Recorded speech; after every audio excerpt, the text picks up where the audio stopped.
గోదావరి ఒడ్డున క్రీస్తు పూర్వం వర్ధిల్లినదొక గొప్ప నగరం. మరుగున పడ్డ చరిత్రలో మణిహారం, తప్పి తలకెత్తుకున్న చరిత్రలో ఘనగీతం. తెలంగాణ ప్రాచీన వైభవ నేల కోటిలింగాల.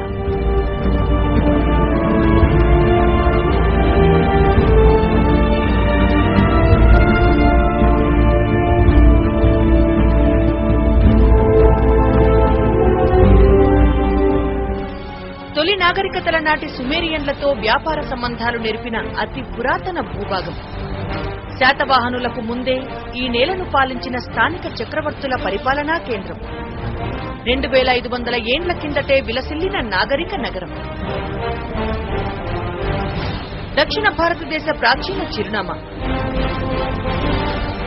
శాతవాహనుల తొలి రాజధాని. మన కోటిలింగాల అద్భుత చరిత్రను కడుపున దాచుకున్న మహత్తర నేల.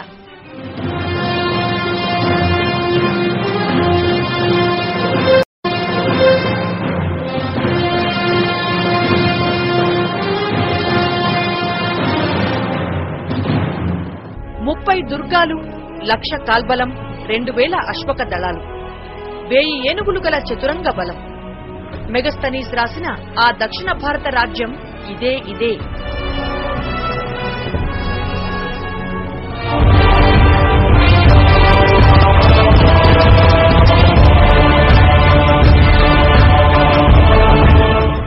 బౌద్ధ జాతక కథల్లో ఉన్న అశ్మక జనపదం మనదే. విస్మరించిన, వక్రీకరించిన తెలంగాణ చరిత్ర పునర్నిర్మాణానికి తోడ్పడ్డ బలమైన ఆధారపీఠం. భావోద్వేగం, అభిమానం కాదు, ప్రామాణికం, ఆధార సహితం. ఉత్త ఊహాగానాలు కాదు, పక్కా పురాతత్వ ఆధారాలు. తెలంగాణ మహత్తర చరిత్రకు పునాదులు.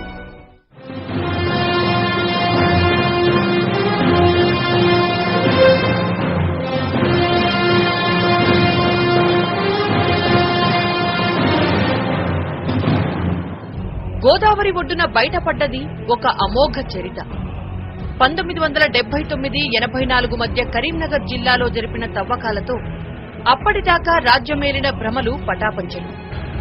ప్రపంచానికి మరింతగా తెలిసొచ్చిన తెలంగాణ ప్రాచీన వైభవ వెలుగులు.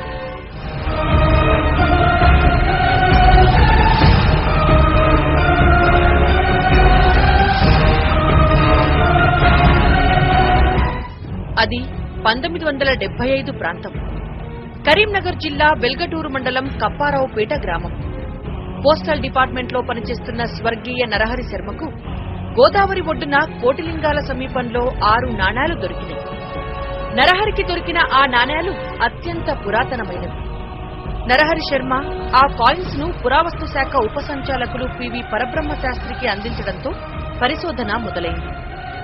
దక్షిణ దేశ చరిత్రకు అమూల్యమైన ఆధారం దొరికింది.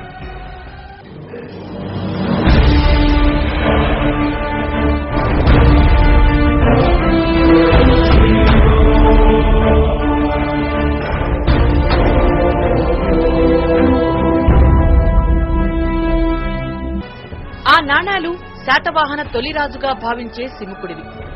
నాణాలు చెబుతున్న చరిత్ర అంతా ఇంతా కాదు. శ్రీముఖుడి గురించి ఈ తవ్వకాలు జరిగే వరకు ప్రస్తావనలే తప్ప ఆధారాలు లేవు. చిముక పేరుతో 100ల కొద్దీ నాణాలు లభించినయి ఇచ్చట. అమరావతి శాతవాహనుల తొలి రాజధాని అని అప్పటిదాకా ఉన్న నమ్మకం పటాపంచలైంది. తవ్వకాలతో అసలు సిసలు చరిత్ర వెలుగుచూసింది. కోటిలింగాల శాతవాహనుల తొలి రాజధాని.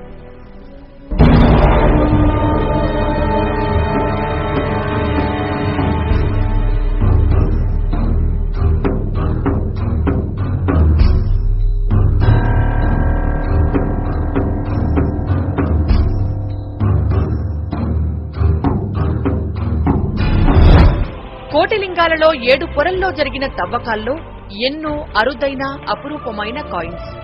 సిముక మొదటి శాతకర్ణి, రెండో శాతకర్ణి, గౌతమిపుత్ర శాతకర్ణి, వశిష్ఠ పులుమావి, యజ్ఞ శాతకర్ణిల నాణాలు, పూర్వ శాతవాహన కాలం నాటి మగధ, నంద, శృంగ, కణ్వ వంశాల నాణాలు, శాతవాహన పూర్వరాజులైన గోబద, సామగోపుని తదితరుల నాణాలు, లిపి ఉన్నవి, లిపి లేనివి వందల కొద్దీ ప్రాచీన నాణాలు ఈ తవ్వకాల్లో బయటపడ్డాయి. స్టేట్ మ్యూజియంలో ఈ కాయిన్స్ అన్నీ భద్రంగా ఉన్నాయి.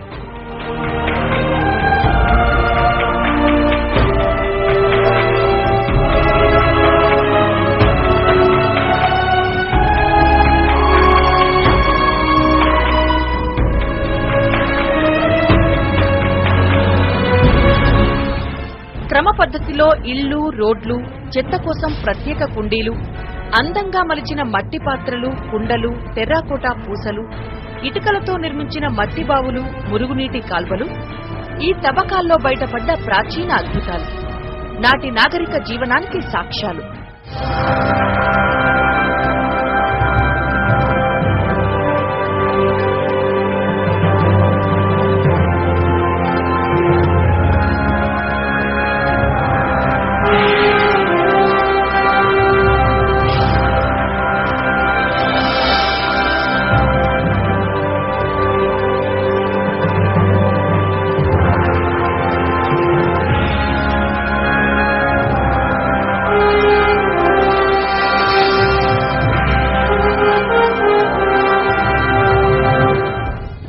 శాతవాహనులు మొదట మౌర్యులకు సామంతులు, అశోకుడి తర్వాత స్వతంత్రాన్ని ప్రకటించుకున్న స్వతంత్ర రాజులు.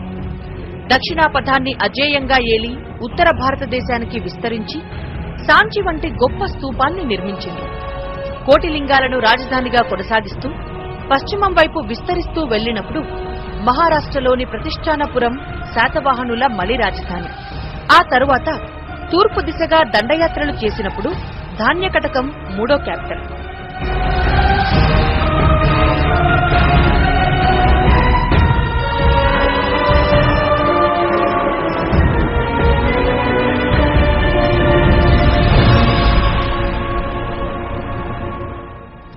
శాతవాహనుల వ్యాపార దక్షత, నావికా కౌశలం అపారం.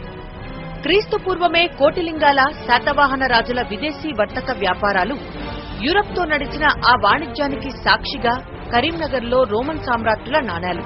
1952లో నుస్తులాపూర్లో క్రీస్తు పూర్వం 1వ శతాబ్దం నాటి రోమన్ సిల్వర్స్ కాయిన్స్ దొరికినాయి. గోదావరి ఒడ్డున వందల కొద్దీ పంచ్ మార్కుడు కాయిన్స్ బయటపడ్డంతో ఇక్కడో టంకశాల ఉండేదని భావిస్తున్నారు చరిత్రకారులు. అంతేకాదు, ఇక్కడ దొరికిన ఇనుప పనిముట్లు పరిశీలిస్తే ముడి ఇనుము తయారీ కార్ఖానాలు ఇక్కడ ఉండేవని, ఇతర దేశాలకు ఇనుప ఆయుధాల ఎగుమతి జరిగిందని తెలుస్తున్నది. తెలంగాణ ఇనుముకు కూడా రాజధానే.